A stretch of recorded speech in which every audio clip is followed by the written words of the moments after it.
कांग्रेस ने यूपी की रायबरेली सीट से सांसद राहुल गांधी को लोकसभा में नेता विपक्ष बनाए जाने का ऐलान कर दिया। मंगलवार रात इंडिया ब्लॉक की बैठक में राहुल को लेकर फैसला लिया गया। उसके बाद कांग्रेस संसदीय बोर्ड के चेयरमैन सोनिया गांधी ने प्रोटेम स्पीकर भर्तृहरि महताब को पत्र लिखा और इस फैसले की जानकारी दी। और बुधवार को राहुल ने सदन में जिम्मेदारी भी संभाल ली। वो स्पीकर ओम बिरला की नियुक्ति के बाद औपचारिक प्रक्रिया का भी हिस्सा बने। राहुल गांधी को अब कैबिनेट मंत्री का दर्जा मिल गया है। इससे प्रोटोकॉल सूची में उनका स्थान भी बढ़ जाएगा और वो विपक्षी गठबंधन के पीएम फेस के स्वाभाविक दावेदार भी हो सकते हैं। ये पहला संवैधानिक पद है जो राहुल गांधी ने अपने 2.5 दशक से ज्यादा लंबे राजनीतिक करियर में संभाला है। राहुल 5वीं बार के सांसद हैं। मंगलवार को उन्होंने संविधान की प्रति हाथ में लेकर सांसद पद की शपथ ली। लोकसभा और राज्यसभा में विपक्ष के नेताओं को वर्ष 1977 में वैधानिक मान्यता दी गई थी। विपक्ष के नेता के पद का उल्लेख संविधान में नहीं बल्कि संसदीय संविधि में है। राहुल गांधी की संवैधानिक पदों की नियुक्ति में भूमिका रहेगी। अब नेता प्रतिपक्ष के रूप में राहुल गांधी अब लोकपाल, सीबीआई डायरेक्टर, मुख्य चुनाव आयुक्त, केंद्रीय सतर्कता आयुक्त, केंद्रीय सूचना आयुक्त, एनएचआरसी प्रमुख के चयन से संबंधित कमेटियों के सदस्य होंगे और इनकी नियुक्ति में नेता विपक्ष का रोल रहेगा।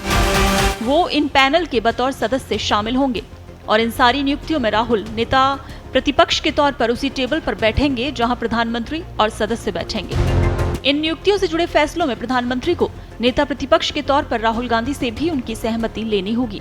उनकी राय और मशवरा मायने रखेगा। राहुल सरकार के आर्थिक फैसलों की लगातार समीक्षा कर पाएंगे और सरकार के फैसलों पर टिप्पणी भी कर सकेंगे। वो लोक लेखा कमेटी के भी प्रमुख बन जाएंगे जो सरकार के सारे खर्चों की जांच करती है और उनकी समीक्षा करने के बाद टिप्पणी भी करती है। राहुल गांधी संसद की मुख्य कमेटियों में भी बतौर नेता प्रतिपक्ष के रूप में शामिल हो सकेंगे और उनके पास ये अधिकार होगा कि वो सरकार के कामकाज की लगातार समीक्षा करते रहेंगे। लोकसभा में विपक्ष के नेता का कार्य क्या होता है उस पर भी नजर डाल लेते हैं। लोकसभा में विपक्ष के नेता का कार्य सदन के नेता के विपरीत होता है, लेकिन फिर भी ये जिम्मेदारी सदन में काफी महत्वपूर्ण मानी जाती है। विपक्ष लोकतांत्रिक सरकार का एक अनिवार्य हिस्सा है। विपक्ष से प्रभावी आलोचना की अपेक्षा की जाती है। इसलिए ये कहना गलत नहीं है कि संसद का सबसे महत्वपूर्ण हिस्सा विपक्ष है। सत्ता पक्ष सरकार चलाता है और विपक्ष आलोचना करता है।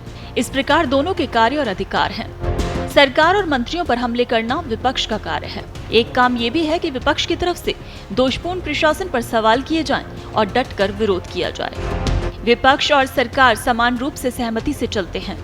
यदि आपसी सहनशीलता का अभाव रहा तो संसदीय सरकार की प्रक्रिया टूट जाती है।